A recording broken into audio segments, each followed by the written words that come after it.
Impliquons plus les papas dans l'éducation de nos enfants. On est toutes d'accord, nous les mamans, pour que les pères s'occupent davantage des enfants. Mais est-ce que finalement on les laisse vraiment prendre leur place sans surveiller, sans repasser derrière pour vérifier que tout va bien?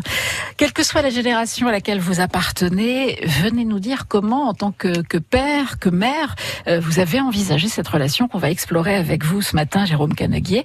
Vous êtes praticien de la relation d'aide dans l'ACP, l'approche centrée sur la personne, on en dira un mot, coach de vie, et vous animez des groupes de parole pour les pères.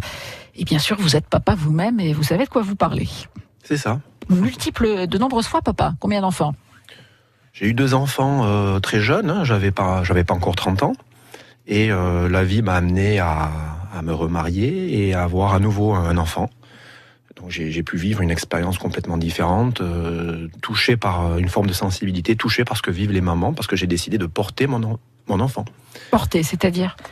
Porter la maman avant la naissance, être présent 7 jours sur 7 à l'accouchement, porter la totalité de ce bébé et de cette maman pour qui c'était la première fois. Ouais. Puis faire la première semaine de nuit seule pour que la maman se repose après l'accouchement. Ça me paraissait être la moindre des choses, mais elle m'a fait confiance. Mais ce que vous n'avez pas fait pour les premiers enfants ? Non, j'étais jeune, sans expérience parentale